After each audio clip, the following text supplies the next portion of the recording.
All right, thank y'all. Here are the panelists. We'll get started here in 1 second. I come from a long line of talkers, but I don't get to talk. I get to ask, so this is great. So let's get started. We're going to do some quick intros, briefly kind of who you are, what you're doing in the context of digital storytelling. But if you go too long, I will revoke donations to the Boys and Girls Club of America. So please be brief. Rashida. Hi, my name is Rashida Childress. I'm the senior editor for fundraising at the Chronicle of Philanthropy. So I guide our fundraising coverage and talk to a lot of organizations about how they're using technology in fundraising. Hi, good afternoon, good morning. I'm Courtney Grace Richardson, and I am a creative director at Droga 5. I'm also the founder and chief nail blazer of the Museum of Nail Art, where we celebrate beauty as culture, and our power is really in storytelling. And I'm really excited and happy to be here. You got to show everyone the nails. Oh yes, we'll do a nail There's a cam koi after. pond in case you want to follow up later. I'm Scott Rising. I lead social content production at LinkedIn, and I also serve on the national board of directors for the American Foundation for Suicide Prevention, where I chair their public policy council.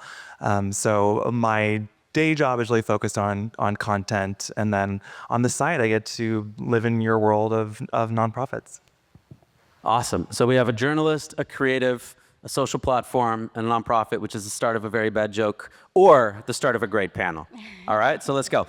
Let's start building off the last session, AI. We can't talk about content and storytelling without talking about AI, so let's talk about it first. Give us your first, maybe like the big hope and the big flaming red flag from each of your perspective as we enter into this era. So maybe Rashida, from your perspective, big hope, big flag. I think the big hope is that this can help organizations better connect with their donors. A lot of AI I've seen has been used for sort of analytics and reaching out to people and figuring out who is the best person to interact with for your cause. I think the big concern is, the trust issue, like doing something with AI or with technology that damages your donor's trust in you, because that's really huge and you don't want to damage trust. I think Brene Brown talks about trust being like a big jar full of marbles, and you put one in at a time, you slowly fill it up. And if you break it, it's all gone and you got to start from scratch. So definitely the trust is a big one. And we'll come back to trust later. Courtney. Yes, Brene Brown, Oprah's book club, love it, Brene Brown.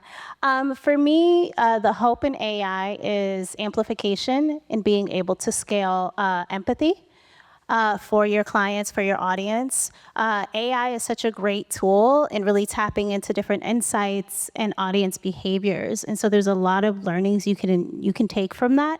And I think sort of the opposite of hope, right, would be, I think, a little bit of the trust piece. As a creative, we have this conversation like on the daily about AI and it possibly replacing jobs, but there are a lot of positive benefits that you really kind of have to see the silver linings and kind of keep up with the evolution of technology. And so I don't really see it as a bomb or like a anti-hope, but more so kind of flipping how you perceive it and how you look at it. Great. Scott. Yeah, I think my answer to this is sort of the same for both, honestly. The hope is that it makes it much easier to create content. And unfortunately, also, it makes it really easy for everyone to create content. So I think my fear is like, what's amazing is like, I know all of you don't have resources to spare. You're really lean operations. So to be able to enable your people to do their work better, to scale the impact of your work, to create more content more efficiently, that's amazing. On the flip side of that, if there's just so much content out there, it's going to be harder and harder to break through for anyone. But I think AI is also really good at matching what you're delivering with someone who wants to see it. So I think that's a really big potential as this gets more and more sophisticated. Great. All right. So we'll pull on a few of these threads. When we were doing the panel, we said, often panels just everyone agrees with each other and it's not very helpful. So we tried to have a few kind of spicy takes. One from Rashida, so I'll call on you a little bit, is just asking the question how this disproportionately affects maybe smaller nonprofits, or does this actually level the playing field, or does it make the playing field even more expanded than it is, the haves and the have-nots? Can you share more about that kind of fear or risk? Yeah, I think it really sort of depends. I was actually talking to a source about this yesterday, and I think where we are right now with some of the AI search capabilities and some of the tools, not everybody knows what they're doing. So this is a great opportunity for small organizations if they can sort of get in ahead of the curve to sort of level the playing field. But if you look historically at things like SEO and some of those things with technology, it kind of has become sort of pay to play where you need to pay more money to get better placement. And so you could eventually have that sort of in the AI sphere where it isn't as level and you do create more haves and have-nots. I think AI does offer some smaller organizations, particularly with storytelling and reach, being able to better connect with some of their donors because they have some of the analytical tools to figure out what that is, which they just didn't have the time to do before. So I think that's really helpful. The problem is, everyone has access to these tools. So the big organizations with all the money and all the resources still are going to be using this. So it's a little bit of a double-edged sword. But I think now, certainly if you're in on the sort of ground floor, now is a good time when you can, before everyone has learned how to do it, get some inroads as a small organization. Courtney Scott, leveling the playing field, making it even harder. Thoughts? Yeah, I mean, we all have access to it, but I think it's getting creative in how you use it, right? So, for example, at Droga 5, for me, I'm very passionate about human interest, work that's really about serving communities and community just in general. And so we have a few pro bono clients, and one of them really kind of deals within the mental health space. And so we're working on a campaign, and for us, typically AI is a little bit of the afterthought, or it's like after the concept or idea has been created or kind of put down on paper, then we kind of lean into other forms of technology. But this go round, we're actually implementing AI throughout the entire process, as far as like even the internal work stream. So like working with our strategy department and leaning into AI as far as like analyzing and kind of evaluating different communities and how mental health is a priority in many communities, and really kind of even how we're producing the film, for example, is we're actually leaning into AI to create certain scenes and elements. And at the same time, we're also documenting that entire process along the way too, which is really cool. So again, I think we do all have access to AI, duh.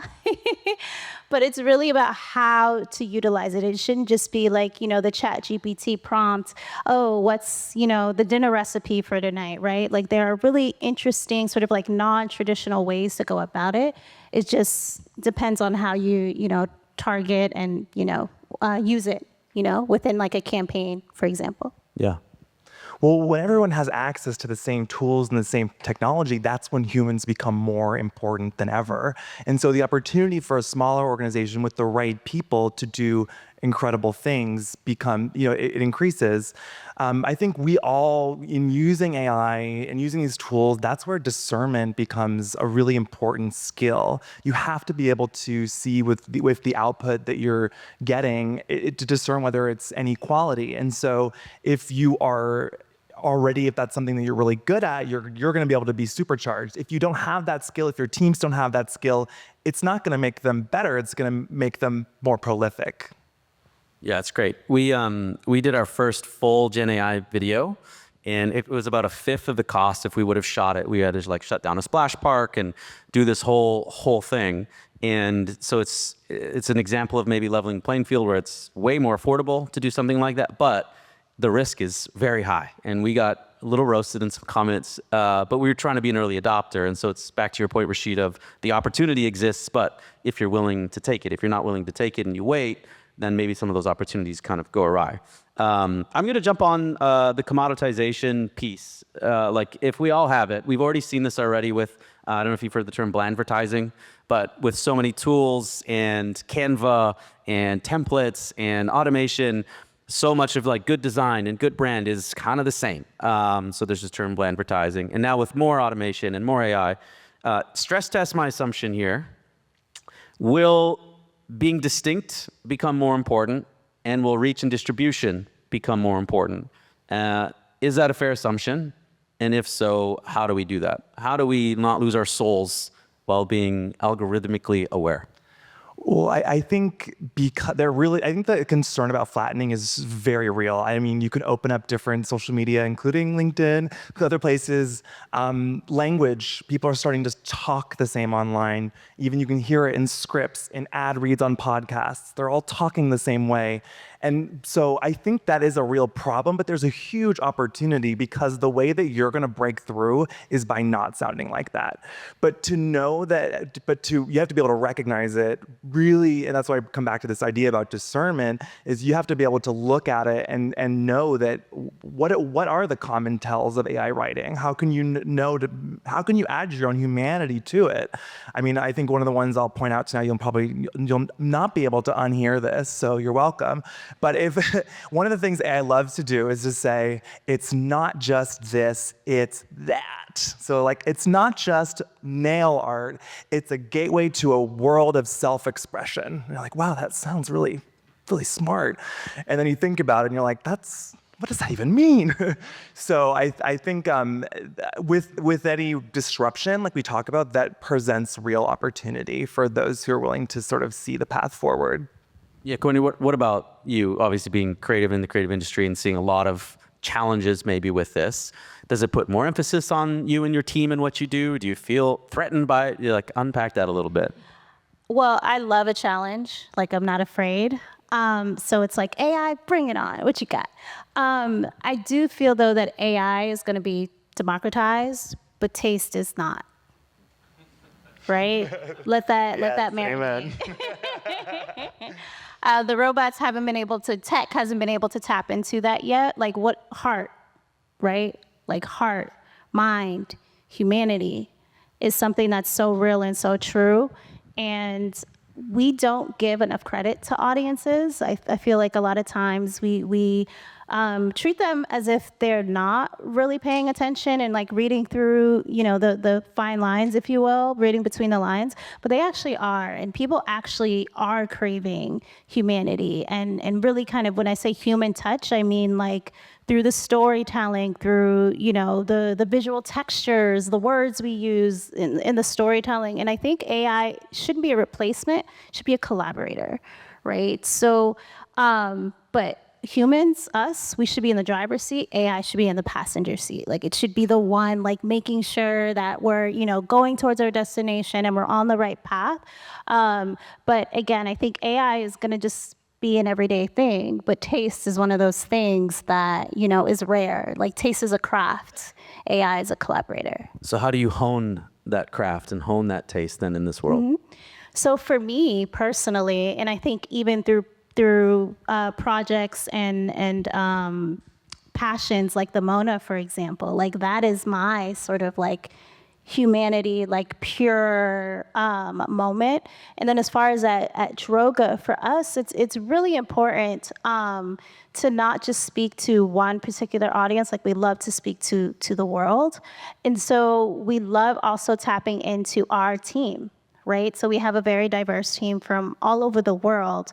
And so in order to kind of like start with like that nugget, that concept, that seed that you want to plant, it always starts from a conversation in the room, right? Before we even tap into the technology piece, the data, the insights, and all of that.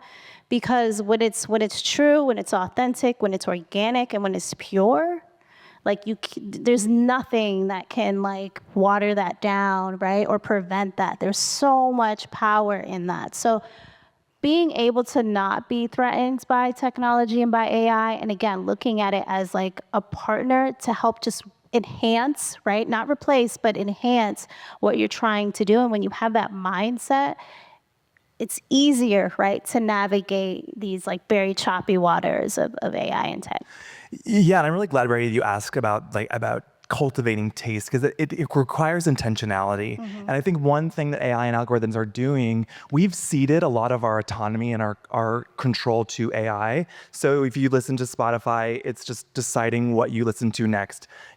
TikTok is deciding what you watch next. Netflix, like, we are letting algorithms sort of dictate, and that can be very great. It's incredible discovery sometimes what you can do through that. But before you get there, you have to cultivate taste on your own, which means intentionally seeking out different kinds of art, different kinds of storytelling, so that you're kind of building so you know what you like, Yeah. versus letting an algorithm tell you what you like. And can I just piggyback on that real quick?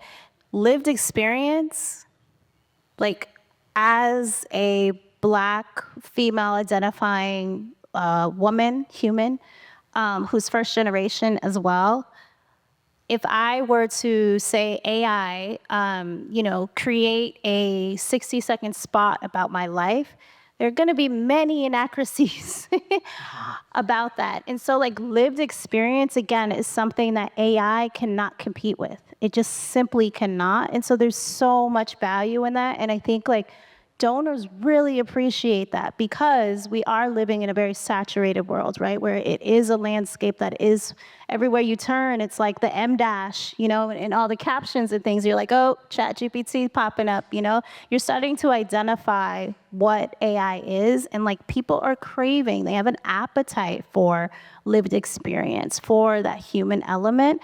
And so just to kind of, add to that, I just want to share that lived experience is so different for everyone. And like, we cannot rely on AI, right? To fully and authentically and accurately express that.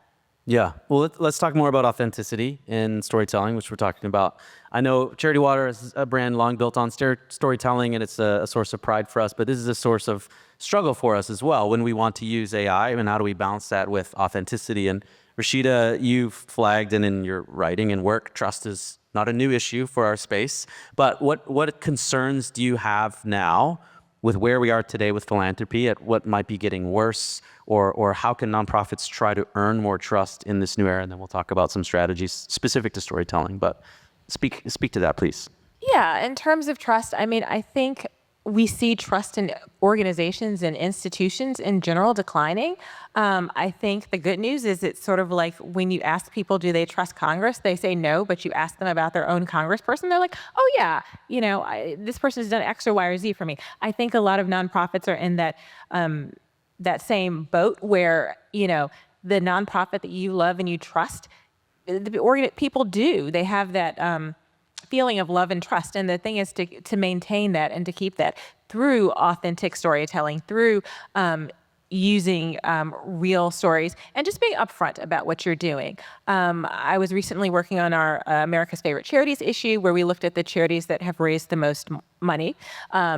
St. Jude was like number 2 on the list. And one of the things they talked about is like, we use AI for a lot of analytics. We use AI to help get us in touch with the right donors, but we don't use AI to generate images because our donors think of us. Trust is like our biggest thing with our donors. And we want them to know that every photo that they see from St. Jude is authentic. Everything is a patient.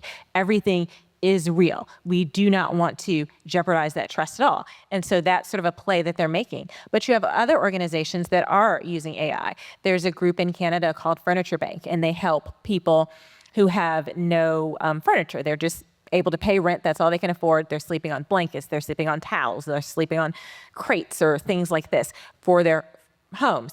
And they've decided that we're not going to exploit our users and send pictures of them. So they did a whole campaign that was generated by AI, and it was, the images are fake, but the reality is real. This is what people are like. And so they had AI generated pictures of people's homes because they're like, nobody wants us to come in and say, oh, look at this poor person. So I think you have to come from your authentic experience and just be really transparent and really honest about what you're doing.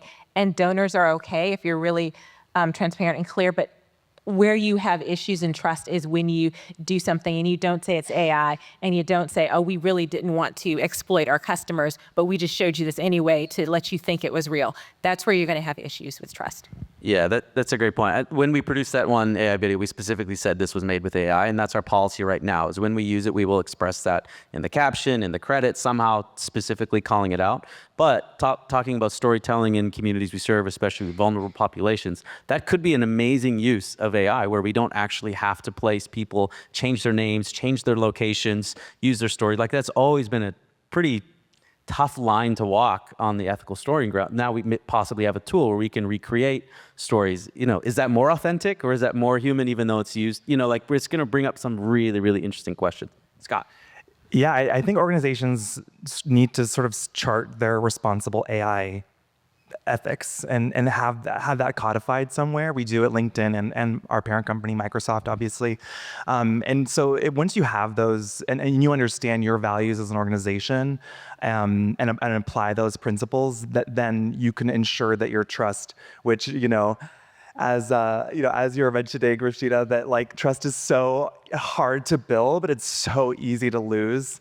And so you don't want to do anything that erodes that trust. And I think if you're wondering, if this is going to erode trust in our organization, if you have to ask the question, it probably will. So I think if you can set a set of responsible ethic guidelines and really AI guidelines and live those, I think it sort of can set a clear path forward for you and your organizations. So just challenging a little bit, then how do you take risk?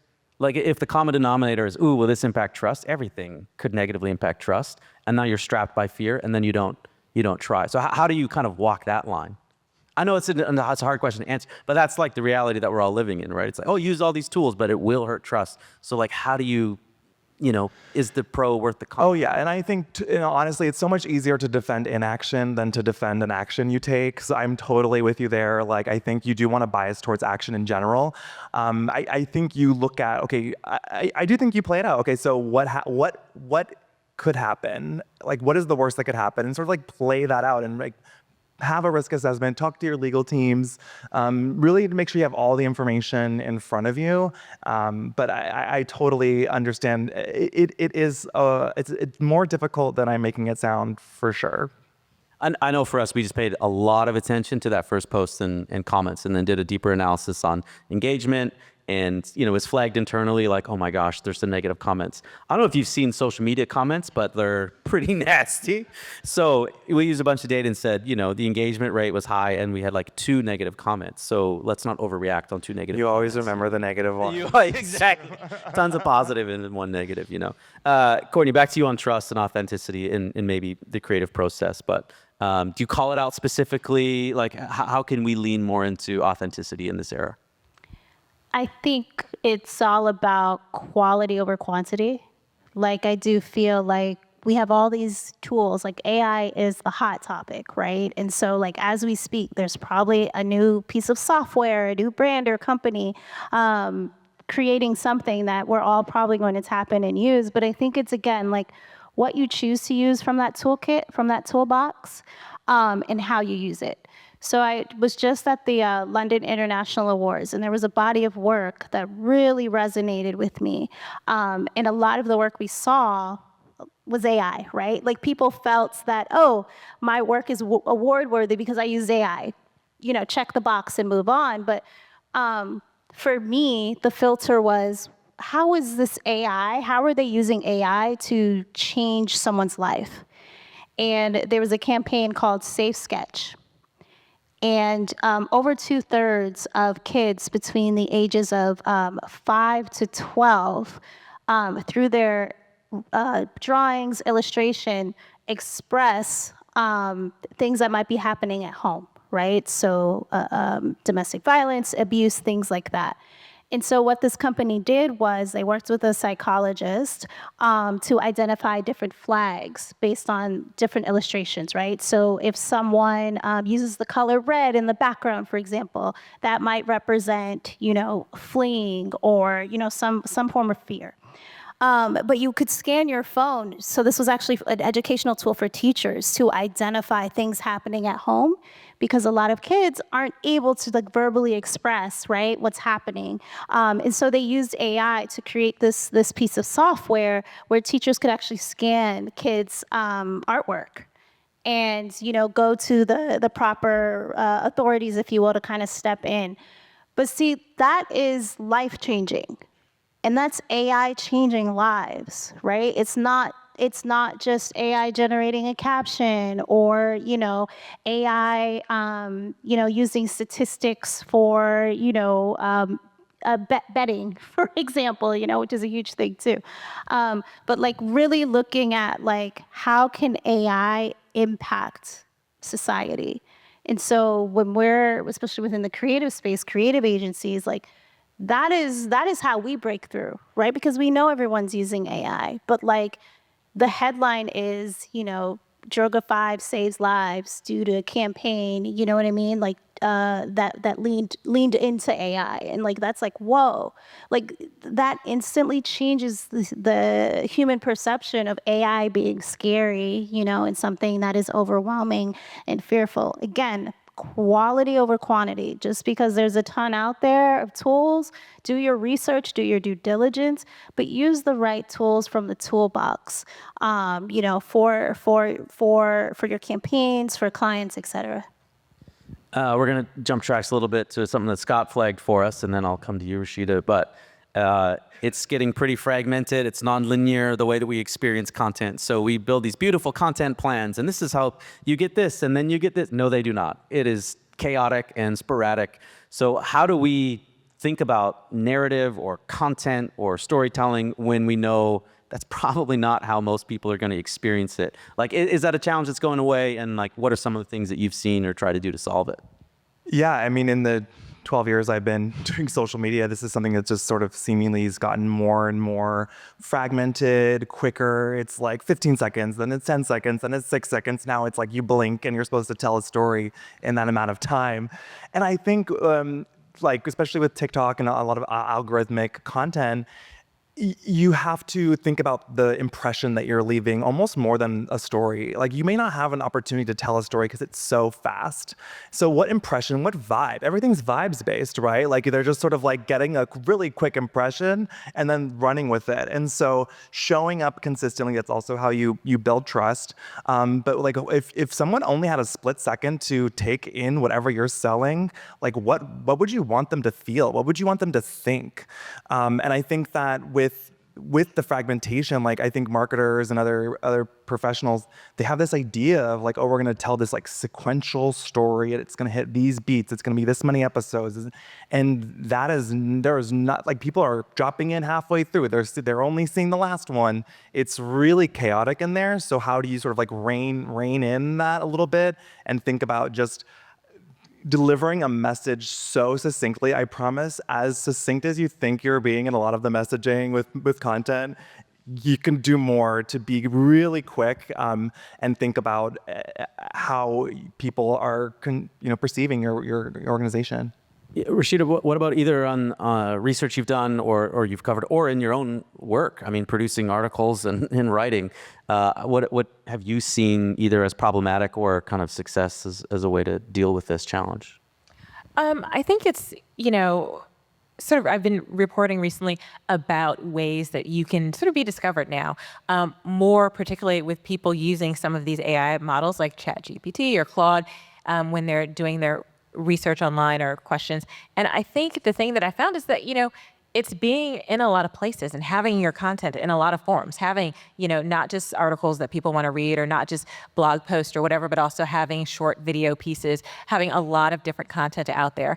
And one of the tech people I was talking to about just sort of AI search was saying that AI is looking for like a wide breadth of things that it can sort of pull from to give an answer. So like having those stories, those testimonials can be helpful. That AI even looks for sort of emotions. Like if someone is frustrated over the fact that they need certain resources, like having that in your stories, like those beautiful stories that nonprofits tell all the time about how this person came in and they, were hungry and were looking for food services, and their frustration was solved by our program. Like having that narrative form, like actually AI kind of actually loves those kind of stories and will sort of surface you a little bit to the top if you're hitting the emotional notes that the person who was querying was asking about. So I think it's being sort of multifaceted, which can feel hard because there's only so much time, but also remembering that some of the AI tools that we have can help us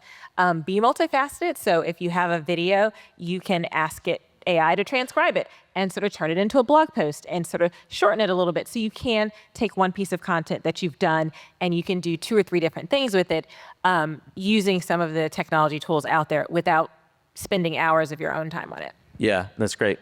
I think something too to flag. So 2 years ago, we made a big bet on a physical location. So in Franklin, Tennessee, we have 7,000 square feet. It's an interactive experience, and it takes an hour to go through. And part of that bet was it is so hard to grab 15 seconds at a time, 30 seconds at a time. So what if we created a space? It's hard to get an hour, but once we have an hour, now we can actually do sequential storytelling, problem, solution, experience. And that's gone well to date. So it's a bit of a counter strategy. And then our best performing content still is long form. So we don't run paid ads that work in less than 3 minutes, essentially. Not that we don't run ads less than 3 minutes, but the best ones are 3 minutes. Our top performing creative is 6 minutes right now. So there's a lot of it's got to be short, it's got to be quick. You got to challenge that a little bit. And especially if you rely on emotion like we do, 15 seconds is not enough time to generate emotion. A recall or an ad impression, perhaps. So let's challenge some of these things that we're reading all the time, that things got to be quicker and faster. In some cases, yes. In some cases, no. All right, we're going to move to, let's talk about creators. We haven't talked about creators yet. Just imagine a world where you've spent years creating a brand, a following, you're trusted, you raise millions of dollars, and then the world's largest YouTuber pops up and raises $40 million in 1 month in your sector, asking for a friend. What kind of world is this? What do we do with creators when they can just drop in and command so much attention? You become best friends with them. We tried. We talked for him 2 years before we did that campaign. It was really, really painful. I mean, it's great for the space. So we're in 2025. I will say a few years ago, I feel like the influencer, the creator, the tastemaker, right, was kind of looked down upon. It's not considered a blue collar job or a white collar job or even a pink collar job, healthcare, medical sector. But it's becoming sort of the norm now. I go to a lot of different events and people are the first thing they ask, what's your Instagram? Not, hey, how you doing? But what's your Instagram? And I think it's just the thing now, and it's something that we do have to really embrace and respect too, because the influencer, it takes a lot of time to create that content. What we see, that 15-second or 30-second video, there's so much that goes into that. So, you do have to kind of give respect to that piece. But as far as really leaning in and making them your BFFs. And when I say that, I mean again, co-collaborating with creators is so important. And they actually want to make things. They're makers at heart. And I always believe we're all billboards at the end of the day. And I think creators are paid media in a sense. They want to showcase content. And I think to kind of break through or disrupt the space, one campaign we did with Megan Thee Stallion around mental health was we did this beautiful film, which was great, but how do we make it sort of a 360 campaign, right? How do we kind of create this ecosystem of content? And so we actually tapped into influencers within the beauty and lifestyle space on TikTok. And they actually created the Get Ready With Me trend. How many of you all are familiar with that? How many of you have actually created Get Ready With Me content? Okay, that's also something you should do. Just kind of understanding the different trends across LinkedIn, across TikTok. What are these influencers doing? What's a day in the life of them is really important for context. But anywho, instead of Get Ready With Me, it was Get Real With Me. And what we did was when they were doing their beauty routine, so their viewers, their audiences, they know their audiences more than we do, right? So each influencer would actually have their video, and you would think that they're about to just put their makeup on and talk about their day, when in fact they started with, I had a really crappy day today. I want to talk about my mental health, or I've been going through this for an entire year. And when I tell you the engagement rate on that just was through the roof. And it's kind of slipping the medicine into the candy in a way, right? So there are ways to really kind of tap into different trends. I think it's really important for all of us, even on a quarterly basis, really understanding what's happening on LinkedIn, what's happening on TikTok, what's happening on Instagram, and being able to kind of keep our pulse on the culture, if you will, in order to disrupt and have best friends and influencers and creators. Can I just piggyback on that just for a second? I will say I was working on a story about this, and Tiltify, which is a platform that does a lot of fundraising online, they sort of sent me a list of fundraisers who had raised over $13 million, and they were names you'd never heard of. And so don't feel like you have to go and find the biggest influencer out there online. There are a lot of influencers who are smaller, who have really big followings, and who can raise money for your charity platform. So I will just add that. Yeah, it's a great point. Scott? Yeah, I mean, I would say that creators are a really powerful way in building trust as well with new audiences. You're never going to be able to out Mr. Beast. Just have to say that. Don't I know it? But there's so much you can learn from them. And I think brands, nonprofits need to think like creators when they're making content, learn from them. You can't control what any of these algorithms are going to do. I think about this a lot. Like you can try all the best practices, you can do all the best tips. But one of the reasons these creators are successful is because they do it all themselves. I mean, Mr. Beast doesn't, but they make this all themselves. So if you can produce the content as leanly and as efficiently and get a good enough volume at a high quality, that's how you can and be successful. And creators are a great way to enable that. They can make stuff for you that, and you have something to offer them. Don't forget that. Like, you have powerful brands that they want to be associated with. So don't be afraid to when you bring that into whatever negotiations you're having with them. Sometimes I'm shocked to hear how much they charge nonprofits, but you can also find a different creator. But they know their platforms and their audiences, and it's a really powerful way to get your nonprofit in front of new audiences. Yeah, it's great. We're going to have some time for questions, so get your questions ready while I ask kind of one final question. Well, two hacks and tricks, I guess. One is look at Mr. Beast, or if you're on YouTube, for example, look at the top creators and how they structure their titles and their thumbnails. The thumbnails in particular, it is not intuitive what they're doing. I mean, you have to be comfortable with your brand making weird faces. Yes. It reminds me of the National Enquirer. I don't know if anyone remembers that paper in the grocery store, but it was a tabloid, right? Yeah. When you look at those thumbnails, that's what it gives me. It's just like a newsroom, essentially. Yeah. So that's kind of how you have It may not fit your brand guidelines. No.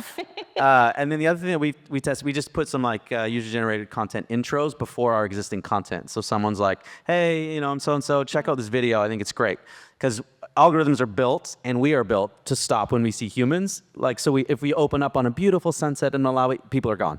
But if you have a face that you can kind of recognize, and then you do a sunset into Malawi, people will stick around a lot longer. And it's a way to kind of tap into this without redoing all your creative. Okay, so real quick, okay? One question each. Rashida, it's 2027. You're writing a piece, October issue. What do you think you're writing about?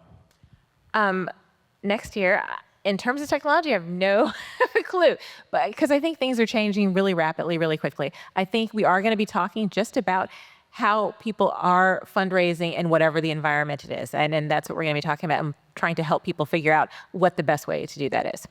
So real quick. Courtney, you have to build a brand new team or strategy from scratch today. What's the starting point? Starting point is culture. That was very quick, and appreciate it. You said quick. No, that's great. Start with culture. That's a really good. Scott, one trend you're watching over the next 2 years. Well, I'm kind of fascinated. I think social media is becoming less and less social. And I think TikTok really kicked that off because it's no longer about who you follow. Followers don't really mean as much anymore. That's why I'm getting TikToks from a library in Milwaukee on my TikTok. It's not about who you follow. It's about what these algorithms that are so sophisticated can determine what you're interested in. I have a friend who the TikTok algorithm found out that she was a lesbian before she did. These are really, really powerful. So I'm kind of seeing how this evolves over the course of the industry. Go find Scott at the break for that story. That's amazing. Okay, questions from the audience. Is there someone corralling a microphone for us? Awesome, thank you. Hi, team. Okay, so my question is, we talked a lot about external content creators. What's your thoughts on, this is kind of just tossing to the whole panel, I guess, the internal voices of our stakeholders or executives in building thought leadership online in a more creative way instead of just focusing on external collaborations? Absolutely. I think your internal talent, I mean, for one, they're free. You already are paying for them. So it's like, and that's what we do at LinkedIn. At the American Foundation for Suicide Prevention, we often have our chief medical officer, Dr. Christine Moutier, on there. We have, delivering research. It's a way for them to get more experience. It's trust. It's authentic. You're actually being able to hear from the people. You have to put faces to your nonprofit, to your brand that people can connect with. Otherwise, it's just like an abstract logo. So I'm a huge proponent of enabling the people that you work for to also speak on behalf of your brand in their own social media worlds, but then getting them on camera, which I think a lot of them is like an exciting opportunity for them too, and they can really connect with audiences. Yeah, plus one to that, right? Because inherently they should be, well, if they're working for your company, I would hope that they really respect and love the company that they're working for, but they're ambassadors, right, of the brand. And so, for example, Accenture, which owns Drogify, Julie Sweet is the CEO, and she does a pod show with like many different sort of like thought leaders within different industries, different spaces. And people love hearing her voice. Like the numbers go through the roof whenever Julie Sweet is on the screen or speaking. And so people really actually value seeing the person behind the company or brand. I think now, more than ever, because the world is a bit more open, we're more honest, and I think social media has a lot to do with that. So definitely tap into your internal team for sure.